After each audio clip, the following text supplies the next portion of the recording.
Baik, alhamdulillahirrahmanirrahim. Baru saja kita sama-sama mana penjelasan tentang doa di dalam sujud dengan menggunakan bahasa kita. Baik, jika ada yang ingin bertanya, silahkan langsung di unmute barangkali sambil kita menunggu juga guru kita yang lain. Ada Ustadz Yusuf Mansur belum masuk atau sudah masuk ini? Saya belum bisa kontrol. Baik, kita kasih pertanyaan dulu untuk kawan-kawan yang mau bertanya, silakan angkat tangannya. Barangkali ada yang kurang jelas tadi, kami persilahkan. Assalamualaikum. Waalaikumsalam warahmatullahi wabarakatuh. Kif halakum ya Syafiq? Ahlan wa sahlan, Masya Allah. Kabar Ustaz? Lama nggak jumpa antum, Masya Allah. Nahnu ba'id ankum, nahnu hina fi Jember. Baik. Tadi terakhir saya dengar bahwa solusinya buat kita yang punya hajat, punya keinginan, berdoalah dengan bahasa Arab kalau mampu. Kalau yang tidak mampu, persilahkan. Saya pikir keluarga Daku ini terbilang mampu. Sehingga tidak ada kesempatan buat berdoa dengan bahasa Indonesia. Maka bukankah akan lebih selamat ya jika kita mengungkapkan doa dengan hati kita. Sebab tadi disampaikan pula bahwa doa itu asalnya dari dalam hati, diungkapkan dengan lisan kita. Jangan sebaliknya, diungkapkan dengan lisan sementara hatinya lalai. Maka mungkin di dalam sholat itu akan lebih selamat di dalam dengan ungkapan dengan hati kita. Saya rasa begitu. Mungkin lebih diperjelas lagi dengan Syafiq. Ya, jazakallah khair Ustaz. Masya Allah, jazakallah khair atas masukannya. Jadi memang kalau dikatakan tadi keluarga Daku semuanya bisa bahasa Arab, selesai sudah. Kajian kita nggak usah dipakai di sini gitu. Jadi ketika orang bisa bahasa Arab selesai, maka dia wajib berbahasa Arab. Mungkin ini menjadi pendapat yang paling selamat. Namun kalau tadi Pak Kiai nyebutkan berdoa di dalam hati, memang seperti ini. Apa yang terbetik di hati kita itu Allah tahu. Tapi Allah nyuruh kita minta. Jadi ketika orang meminta dengan hatinya saja, lisannya tidak ikut, maka sejatinya dia belum disebut berdoa. Maka ketika Allah mengatakan wa idza sa'alaka 'ibadi 'anni fa inni qarib ujibu da'watad da'i idza da'ani. Kalau dia minta, makanya Nabi SAW doa-doanya semua dilafalkan. Beliau memanggil Allah. Beliau mengatakan Robbi, Robbana. Jadi hati itu memang asalnya doa. Tapi memang ketika mau minta, ya minta sama Allah. Kadang-kadang ada orang yang mengatakan, enggak, Allah kan udah tahu dengan isi hatiku. Tapi kau suruh minta. Allah tahu, engkau belum ngomong, Allah udah tahu gitu loh. Tapi sebagai bentuk hamba ketika minta, tunjukkan. Engkau memang minta sama Allah. Panggil nama Allah. Panggil ya Rahman, ya Rahim, ya Malik. Jadi kalau dikatakan hanya yang terbetik di hati, mungkin kita nggak masuk dalam pembahasan kita sebenarnya mungkin Pak Yai seperti itu. Karena hal-hal yang terbetik di hati kita, kadang-kala kita baca Al-Fatihah, hatinya ada di pasar. Jadi dia membaca surat Al-Fatihah, hatinya ada di tempat lain seperti itu. Jadi kalau kiranya dia ketika sujud itu, hatinya meminta, tapi lisannya tidak meminta, berarti dia merenung sebenarnya pada waktu itu, bukan memohon. Tapi kalau meminta, memang Allah suruh, ud'uni, minta engkau, pinta. Panggil nama Allah Azza wa Jalla. Makanya kalau kita lihat doa-doa para nabi, bagaimana Nabi Zakaria dipanggil Allah Azza wa Jalla. Cuma memang pembahasannya kan tadi berkaitan dengan bahasa. Apakah bahasa Arab boleh atau nggak boleh. Memang kalau dalam madhab Syafi'i, dan memang itu yang banyak dipakai di Indonesia, mereka berpendapat qaulan wahidan nggak boleh. Terus solusinya, jadi kalau solusinya mungkin bukan berdoa dalam hati ketika sujud. Tapi solusinya buat yang berpegang teguh dengan madhab Syafi'i ini, maka doanya di selain sholat. Selesai sudah. Cari waktu-waktu mustajab yang lainnya gitu loh. Hada wallahu a'lam bishawab. Ya. Ya silakan Wi, yang lain kalau ada yang mau nanya Wi. Baik, alhamdulillah baru saja nih Kiai Kosasi sudah mempertanyakan sebetulnya banyak yang mesti ditanyakan, barangkali silakan untuk kawan-kawan yang lain yang mengikuti kuliah wisatahati.com ataupun kawan-kawan dari keluarga besar Darul Quran, silakan untuk Ustadz Jamil. Nah, ya Jamil. شيخنا دكتور ما شاء الله. ما شاء الله. كيف حالك أستاذ جميل؟ عساك Alhamdulillah بخير. طيبين. ما شاء طيبين ما شاء الله. Allah. Ini yang ikut bukan hanya keluarga besar pesantren, tapi juga kawan-kawan kuliah online. Jadi yang punya latar belakang macam-macam lah. Mungkin tadi Kiai ngelihat ada beberapa teman-teman pesantren ya. Ini yang ikut lumayan banyak ini Ustaz. 539 sampai saat ini, alhamdulillah. Masya Allah. Masya Allah. Ada pertanyaan, titipan pertanyaan dari istri. Oh, dari nyonya. Dari nyonya. Kalau tadi seputar bahasa Arab atau ajami dengan bahasa non Arab, sekarang apakah boleh jahar ataukah dibaca dengan sir? Itu aja sih. Nah, Maksudnya dilafalin atau enggak gitu. ya ini mungkin kembali kepada apa yang disampaikan Kiai Kosasi tadi ya. Kalau bicara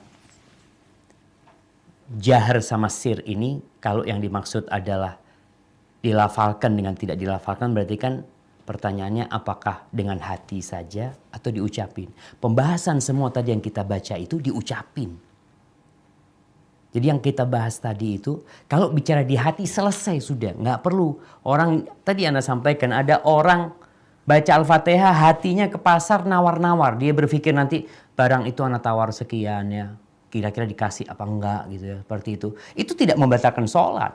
Walaupun dia mamanya ketika membaca Al-Fatihah itu hatinya di pasar gitu. Itu tidak membatalkan sholat.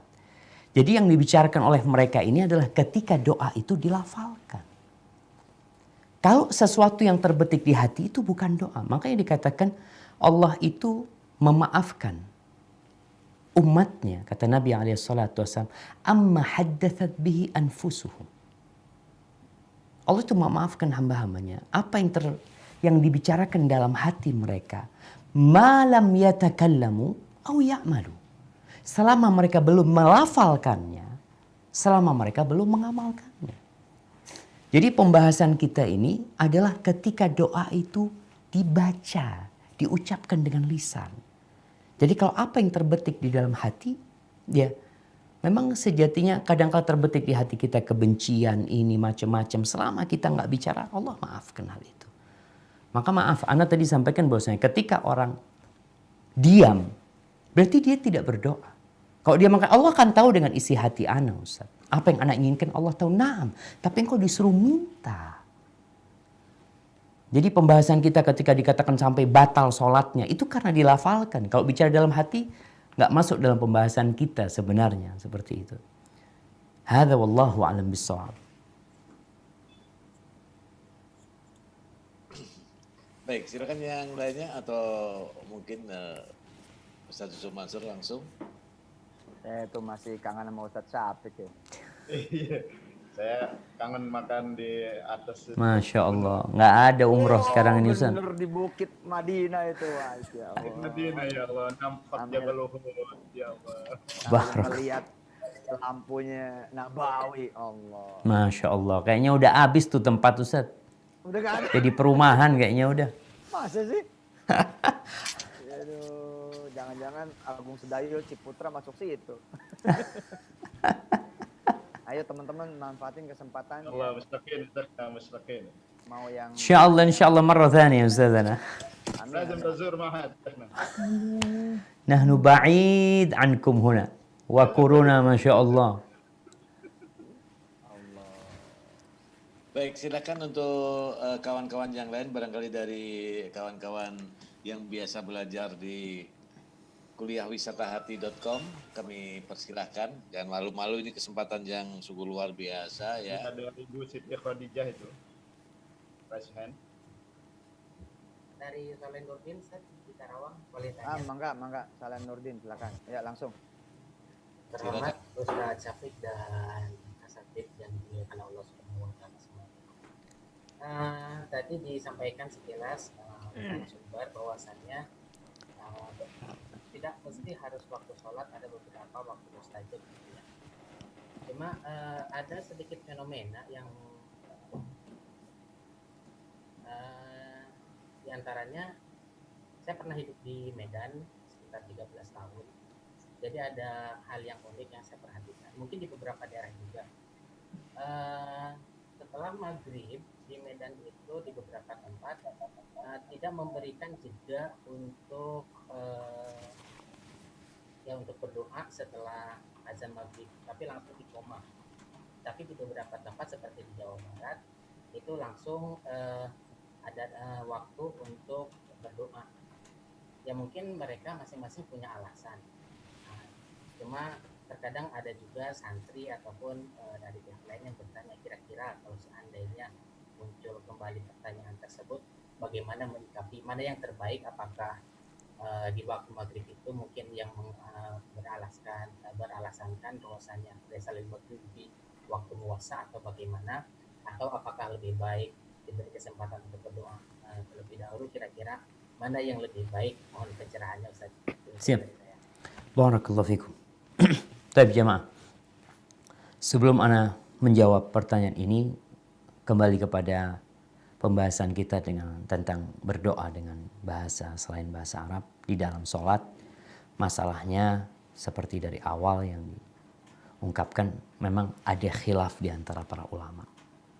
Semua menguatkan pendapat yang mereka ikutin. Jadi kembali kepada kondisi kita. Kalau memang kita sudah mengkaji dan kita melihat ternyata pendapat yang lebih kuat adalah haram umpamanya, seperti pendapat Syafi'iyah, ya kita jangan. Tapi kita tetap perlu menghargai orang lain yang mungkin mereka lebih condong kepada pendapat Hambali umpamanya. Mereka mengikuti pendapat tersebut. Sehingga yang namanya al-ukhuwah al-islamiyah itu tidak sampai rusak gara-gara masalah yang memang ada ruang untuk beda pendapat. Ada permasalahan-permasalahan yang tidak ada ruang untuk beda pendapat, maka selesai, kita nggak boleh khilaf. Tapi ada masalah-masalah yang memang ada ruang untuk beda pendapat, disinilah hati seorang muslim harus luas menerima saudaranya ketika mereka memilih pendapat yang lain, bukan karena asobiyah, bukan karena fanatik, tapi karena mereka ingin mengikuti kebenaran yang berdasarkan kitabullah dan sunnah Rasul SAW sesuai dengan apa yang diamalkan oleh para sahabat Nabi. Baik, pertanyaan yang tadi berkaitan dengan fenomena yang ada di beberapa masjid, memang habis adzan langsung qomat. Habis adzan maghrib maksudnya, langsung qomat. Tapi di masjid lain, mereka ada jeda waktu. Mana sebenarnya yang lebih utama? Kalau kita melihat prakteknya Rasulullah Sallallahu Alaihi Wasallam, di beberapa hadis disebutkan bahwa Nabi Alaihi Salatu Wasallam mengatakan, "Sallu qabla al-maghrib, sallu qabla al-maghrib, sallu qabla al-maghrib." Salatlah sebelum maghrib, salatlah sebelum maghrib, salatlah sebelum maghrib. Liman sya, bagi yang mau. Hadis ini menunjukkan bahwa di masa Nabi SAW, Nabi mempersilahkan para sahabat untuk sholat sebelum maghrib. Yang namanya sebelum maghrib adalah sebelum pelaksanaan sholat maghrib, tapi setelah tenggelamnya matahari, setelah masuknya waktu maghrib. Sampai diriwayatkan di Masjid Nabawi itu sebelum maghrib, itu para sahabat banyak yang sholat. Mereka cari tiang-tiang, mereka cari sutroh, mereka pada sholat sebelum maghrib. Maka ini menunjukkan bahwasanya waktu sholat maghrib itu berakhir dengan masuknya waktu isya. Insya Allah hal ini dimaklumi oleh semuanya.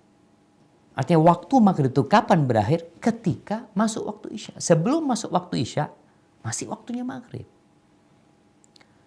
Namun jangan sampai kemudian kita memberikan jedah yang panjang sehingga memasuki waktu isya.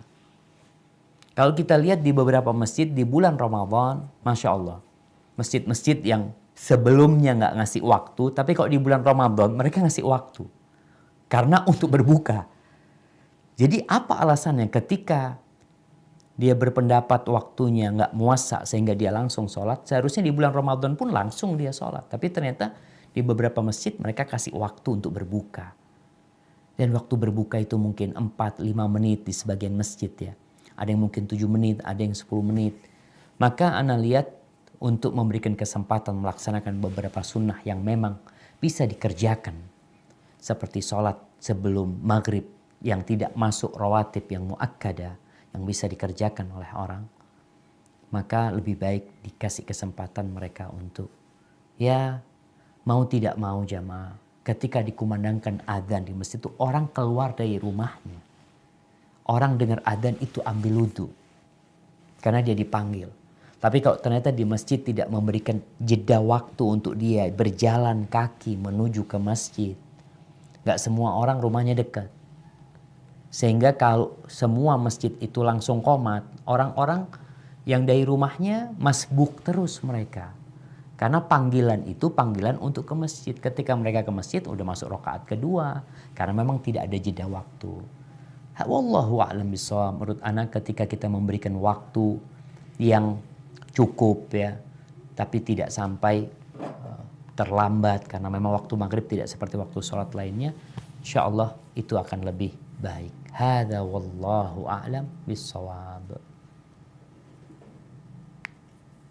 Baik, alhamdulillahirrahmanirrahim. Ini pada kesempatan sekarang ini saya ingin mencoba untuk membaca pertanyaan dari yang sudah masuk ini dari Widi. Assalamualaikum Ustadz, saya dengan Widi. Pak Dwi, kita batasi sampai 20.45 ya. 20.45. Satu Syafiq bisa mungkin ada acara lain atau apa. Masya Allah. Bisa tidur Ustaz. Iya itu dia. Nah kalau beliau jam 9 udah harus tidur soalnya. Baik, Ya, ini monggo. pertanyaannya adalah apakah hukumnya jika kita berdoa dalam sujud terakhir dan kita menangis dalam doa tersebut? Apakah batal sholatnya Ustaz?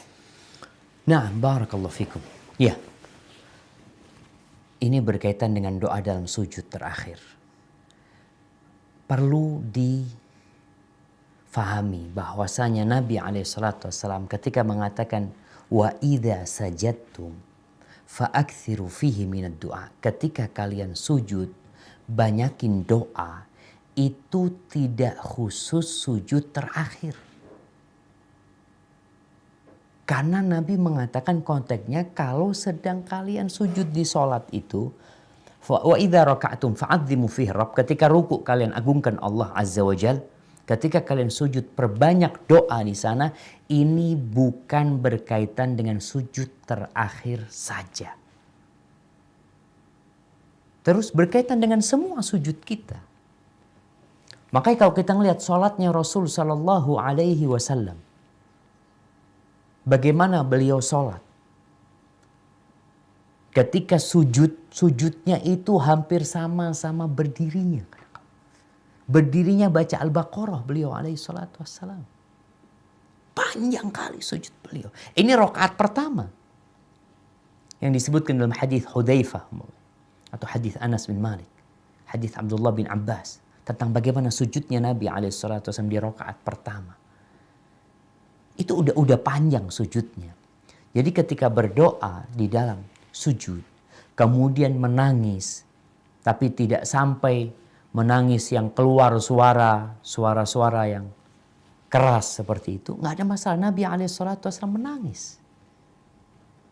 Sampai tadi dalam hadis yang awal kita sampaikan, bagaimana beliau menangis sampai membasahi jenggotnya, membasahi tempat sujudnya, tempat sholatnya Nabi SAW itu basah dengan air matanya.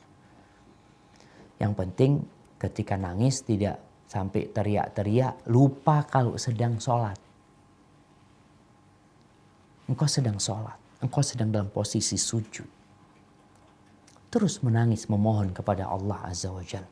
Nabi SAW ketika sholat pun beliau menangis. Abu Bakar Siddiq radhiyallahu anhu menangis ketika sholat.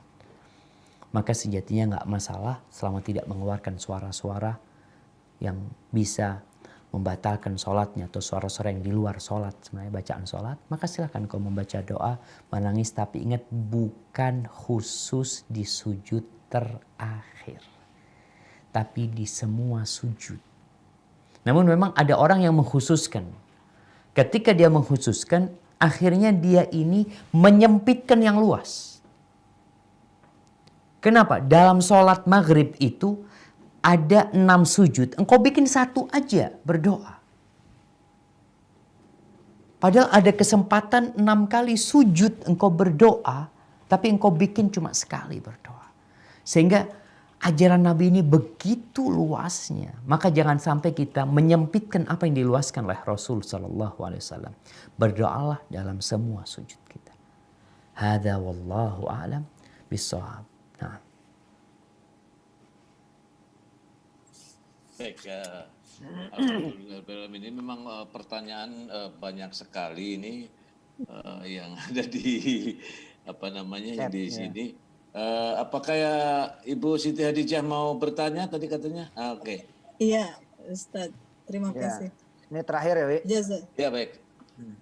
Alhamdulillah. Jazakumullah Ustadz atas kesempatan yang diberikan. Saya Bu Hadijah, Masya Allah. Pertanyaan saya mungkin agak sedikit awam Ustadz. Mungkin berkaitan dengan doa, tapi misalnya begini Ustadz, di sini di Indonesia kita kan banyak memakai mazhab Syafi'i. Kebetulan juga mungkin saya termasuk yang mengamalkan mazhab Syafi'i. Nah, ketika kita ke Mekah melakukan ibadah umroh, maka misalnya bersentuhan saja itu tidak apa-apa gitu, tidak harus mengambil wudhu seperti itu. Nah, di dalam doa sendiri, apakah boleh ketika kita biasa menggunakan amaliyah atau mazhabnya mazhab Syafi'i, tapi ketika berdoa kita menggunakan mazhab yang lain, Ustadz? Itu pertanyaan dari saya. Jadi misalnya kayak di sini kan lebih sahnya itu, padahal dari yang tadi saya catat adalah boleh selama itu menggunakan di hati seperti itu. Bagaimana Ustadz? Terima kasih, jazakumullah, syukran kasiran untuk kesempatan yang diberikan. Terima kasih. Nah, barakallahu fikum. Baik, madhab Syafi'i dalam masalah kita, madhab Syafi'i membagi doa jadi 2. Yang pertama doa yang diriwayatkan dari Nabi SAW dan doa yang dibuat sendiri. Doa-doa yang diriwayatkan dari Nabi SAW dalam madhab Syafi'i yang lebih kuat adalah diperbolehkan bagi yang tidak mampu berbahasa Arab. Ini dalam madhab Syafi'i. Artinya ketika kita membaca doa, mamanya ya Allah aku berlindung kepadamu dari azab kubur, dari azab neraka yang tadi kita sudah sampaikan, maka dalam madhab Syafi'i buat orang yang tidak mampu maka diperbolehkan. Ini untuk doa yang diriwayatkan dari Nabi SAW. Adapun membuat doa sendiri bukan dari ajaran Nabi SAW, kemudian dibaca dalam selain bahasa Arab, maka dalam madhab Syafi'i tidak boleh. Ini pendapat Syafi'i. Baik, pertanyaan ibu ini, boleh nggak pindah madhab? Maka perlu dilihat apa alasan pindah madhabnya. Karena jangan sampai kita itu mengambil dari setiap madhab itu yang enak-enak aja. Menurut nafsu kita, anak kayaknya cocok sama madhab ini. Berangkat ke Mekah, aduh ini wudhu, anak harus wudhu terus. Enggak lah, anak mau pindah madhab Maliki atau madhab Hambali lah. supaya tidak batal wudhunya umpamanya. Kalau sekedar mencari kemudahan tanpa memperhitungkan kekuatan madhab tersebut secara dalil. Umpamanya di Indonesia ada janda-janda ngelihat ana mau kawin, wali ana nggak memberikan izin, Ustaz. Ahsan ana pakai madhab Hanafi, kan boleh nikah tanpa wali buat janda. Akhirnya dia pindah ke madhab Hanafi hanya untuk mencari kesenangannya. Maka ini nggak boleh. Tapi kalau ketika dia melihat dia madhabnya Syafi'i secara amilnya, kemudian dia lihat dalam kondisi seperti ini, kok ana lebih condong kepada madhab Hambali umpamanya ya, karena memang kondisinya nggak mampu. Kemudian dia karena orang awam ini nanti madhabnya itu adalah madhab ulamanya. Dia minta fatwa. Ketika dia mendapatkan fatwa dari ulamanya, karena dia tidak bisa mengkaji dalil, kemudian dia merasa hatinya srek kepada ulama tersebut, kemudian dia ambil madhab yang disampaikan oleh para ulama tersebut, nggak apa-apa buat dia. Nggak berdosa dia dalam kondisi seperti ini gitu loh. Bukan berarti kemudian dia juga dikatakan keluar dari madhab Syafi'i, karena dia memang orang awam yang dia ikut pendapat ulama. Dia minta fatwa disampaikan, ya sudah dia ikutin. Ketika dia tidak mampu untuk mengkaji, maka nggak ada masalah insya Allah. Hadza wallahu a'lam bissawab. Allah. Ya. Oke. Cukup kali Pak Dwi, nanti sesi biar kangen sama Ustaz Syafiq, biar kita minta lagi. Ini Kiai Kosase barusan melambaikan tangan. Oh iya silakan Kiai Kosasi, mangga. Masih perlu waktu sebetulnya nih. Masya Allah, Masya Allah. Fadal Pak Yai.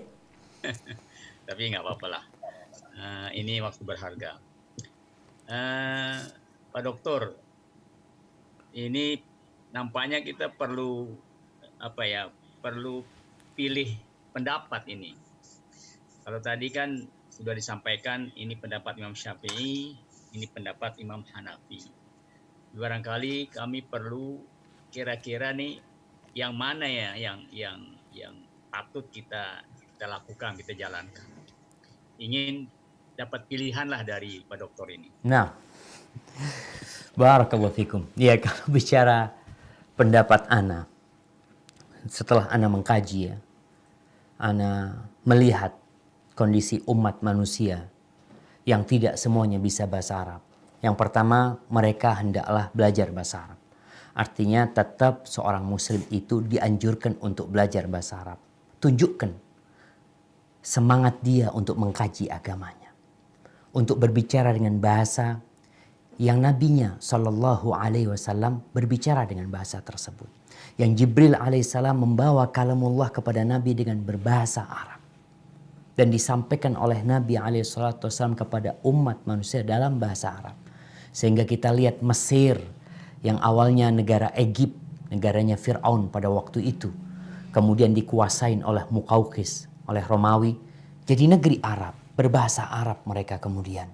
Kemudian Maroko menjadi bahasa Arab. Sudan berbahasa Arab. Aljazair berbahasa Arab. Itu negeri-negeri Afrika. Mereka berbahasa Arab gitu.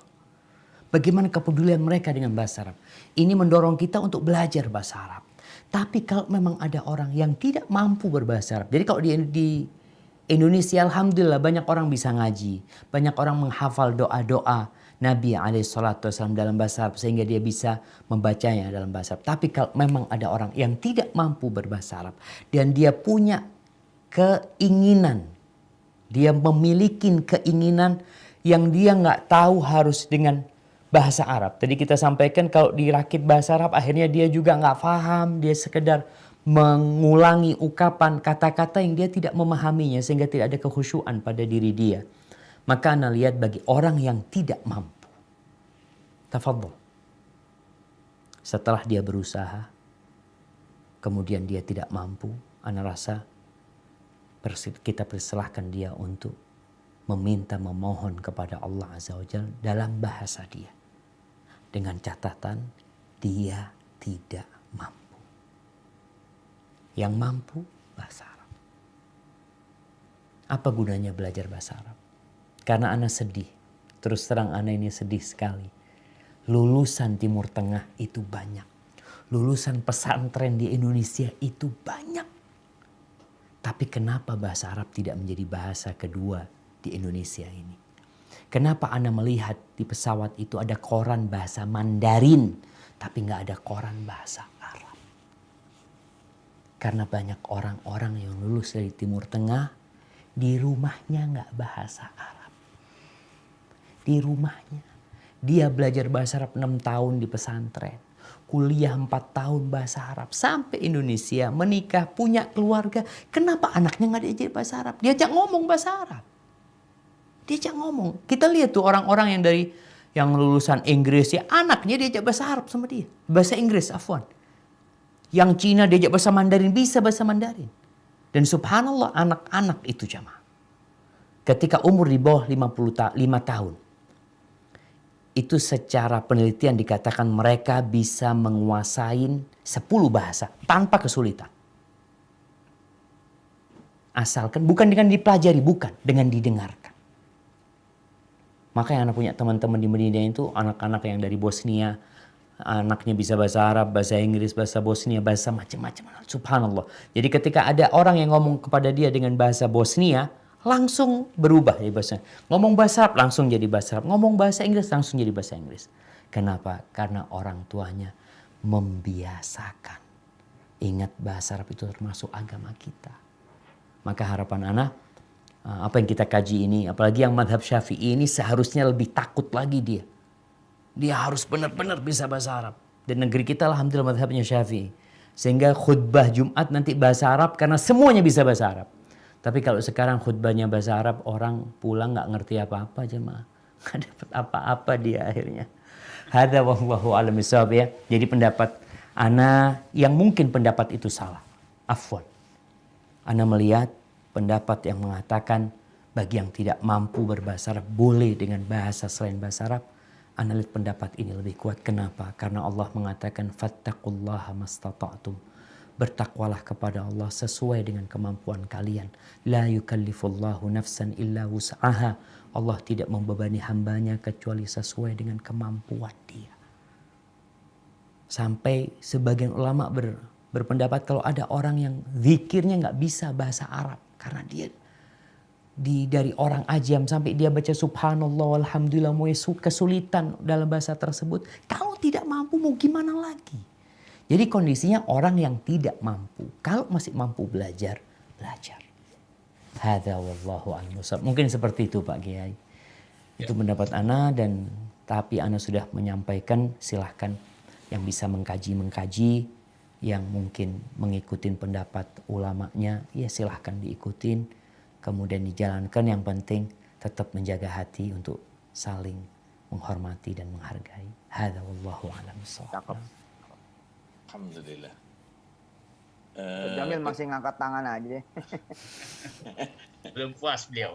Ya oke, masih 3 menit. Gak ada puasnya di ilmu ya. 3 menit mudah-mudahan bermanfaat. Amin. Amin. Ini sih pertanyaan umum ya dari jamaah kita. Ustaz, boleh gak berdoa minta dunia sama Allah? Di mana? Di sujud atau di luar? Ketika sujud, Kiai. Nah, Oke. iya. Jadi subhanallah ya. Allah itu menyuruh kita berdoa. Ud'uni astajib lakum. Mintalah kepada aku, pasti aku kabulkan. Dan ternyata manusia itu terbagi menjadi 2. Sebagaimana disebutkan di surat Al-Baqarah, Allah mengatakan, "Faminan nas man yaqulu rabbana atina fid dunya wa ma lahum fil akhirati min khalaq." Ada orang-orang yang doanya hanya minta dunia. Hanya dunia yang dia minta. Maka di akhirat dia nggak dapat apa-apa. Wa minhum man yaqulu rabbana atina fid dunya hasanah wa fil akhirati hasanah wa qina adzabannar. Tapi ada di antara mereka yang permintaannya itu minta kebaikan dunia, minta kebaikan di akhirat dan minta dijauhkan dari api neraka. Kalau bicara ketika orang sujud, apa yang diminta? Bebas yang dia minta. Tapi jangan minta dunia saja. Karena dunia ini terlalu kecil, tapi kita perlu minta. Kenapa Nabi alaihissalatu wassalam minta? Sampai kita disuruh minta memperbaiki sandal kita rusak mau kita perbaiki, minta tolong sama Allah Azza wa Jalla. Jadi ketika sujud minta masalihad dunya wal akhirah. Jangan hanya minta kemaslahatan dunia saja. Kita tuh kadang-kala panjang minta dunia 5 menit, minta akhirat 1 menit. Padahal kita mau hidup di dunia cuma 70 tahun. Kenapa antum panjang-panjang doanya minta dunia? Ingat dengan Fudail bin Abdullah bin Mubarak ya. Ketika dia minum air zam-zam. Kebanyakan orang kalau minum air zam-zam minta, ibu-ibu minta awet muda ya. Minta sehat ya. Silahkan boleh minta kesehatan, minta rizki. Abdullah bin Mubarak ketika minum air zam-zam. Dia mengatakan, Allahumma ya Allah, sesungguhnya aku mendapatkan hadis dari guruku dari Ibn Abil Mawala, dari Jabir bin Abdullah bahwa Nabimu SAW bersabda, Ma'u zamzam lima syuribalahu. Air zam-zam ini tergantung niat meminumnya. Allahumma fa inni ashrabuhu li dhama'i yaumil mahsyar. Ya Allah, aku minum air zam-zam ini agar aku tidak kehausan di padang mahsyar. Dia memandang kepada hari yang panjang, yang 1 hari sama dengan 1000 tahun. Maka kalau bicara ketika sujud minta maslahat dunia, tafadhal. Silahkan. Tapi jangan hanya minta maslahat dunia. Terlalu kecil dunia ini jamaah. Mungkin seperti itu Ustaz. Hadza wallahu a'lam. Allahumma inna nas'aluka NMAX. Itu cuma NMAX yang diminta Ustaz. Ya Allah, berapa NMAX? Ingat ceramahnya Ustadz Syafiq, Allahumma inna nas'aluka NMAX. Waduh, jangan cuma NMAX katanya. Minta anak yang hafiz. Gitu. Masya Allah, Masya Allah. Boleh NMAX diminta, tapi hafiznya jangan lupa. Masya Allah, Masya Allah. Dan minta belinya pakai duit yang halal.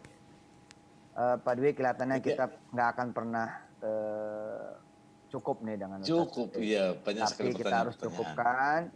Terima kasih banyak Ustadz Syafiq. Mudah-mudahan Allah ridha sama antum, sama keluarga, dan sama yang bersama antum. Doain kami nih biar terus belajar dan tidak pernah berhenti belajar. Jazakallah khair Ustaz. Haji Dwi, ya kita minta langsung Ustadz Syafiq berdoa buat kita semua. Ya, baik, kami persilakan. Doa, Ustadz. Ya, kalau doa Nabi SAW yang Nabi sering baca di majelisnya. Beliau hampir jarang meninggalkan majelis kecuali telah mendoakan para sahabatnya. Beliau mengatakan, Allahumma qsim lana min khasyiatika ma tahulu bihi bainana wa baina ma'asik. Wa min ta'atika ma tuballighuna bihi jannatak. Wa minal yaqini ma tuhawwinu bihi alaina masa'ibad dunya. Wa matti'na bi asma'ina wa absarina wa quwwatina ma ahyaytana. Waj'alhu al-waritha minna. Waj'al tha'rana 'ala man zalamana. Wansurna 'ala man 'adana. ولا تجعل مصيبتنا في ديننا ولا تجعل الدنيا أكبر همنا ولا مبلغ علمنا ولا تسلط علينا من لا يرحمنا ربنا لا تزغ قلوبنا بعد إذ هديتنا وهب لنا من لدنك رحمة إنك أنت الوهاب ربنا آتنا في الدنيا حسنة وفي الآخرة حسنة وقنا عذاب النار وسبحان ربك رب العزة عما يصفون Wassalamun alal mursalin walhamdulillahi rabbil alamin. Jazakumullah khair Ustaz. Ana undur diri. Makasih Ustaz. Allah barik fikum, jazakallah khair. Subhanakallah. Makasih Ustaz. Silakan. Terima kasih yang membersamai Ustaz Syafiq juga, terima kasih. Ya Allah. Assalamualaikum Ustazana. Fadal.